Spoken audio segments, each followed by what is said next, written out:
O sige, pila po yung apat na magkakampi? Para namin apat na apat. Hindi, dalawang apat lang. Dito po apat. Apat po dito. Yan. Dalawang set yata eh. Tapos pagpapalit.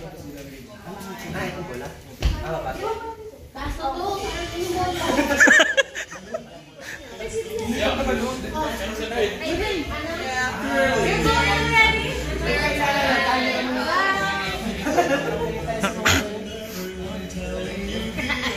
Okay, so ganito po yung mechanics ng game.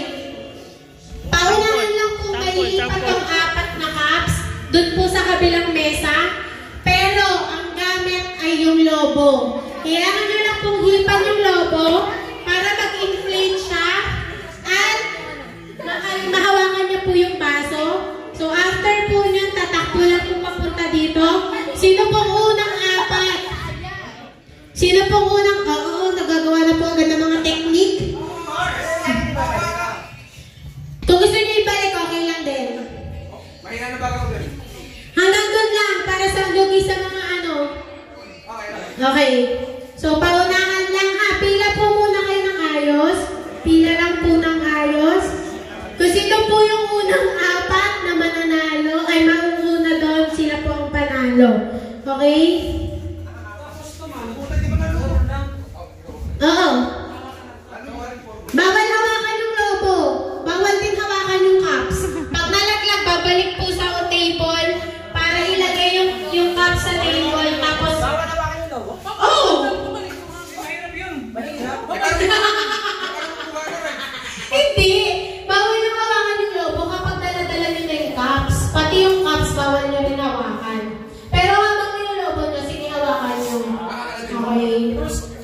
Tapos, kapag nakalobo na, dapat agad-agad nyo lang yung lobo.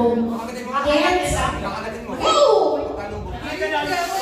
Babalik yung hangin pa, ma'am. Oo, tingnan. Hawak niya yung lobo eh. Babalik yung hangin, ma'am. Ganun ba? Kasi napanood ko yung lima nila hawak yung lobo. Pero si...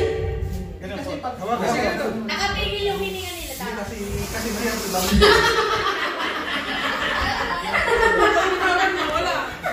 Sige, hawakan nyo lang yung lobo pero bawal yung hawakan yung cups. Okay? Okay. Bawal nyo rin hawakan yung cups papunta dyan sa lobo. Yan, ilatag niya. Ba yung papatawan ng labot ng game? Ba't hindi pantay-pantay na? Iyak! O yan. Bawal hawakan yung cups ha. Yung lobong-lobo lang yung hawakan ha. Okay. Okay. Pila! Pila!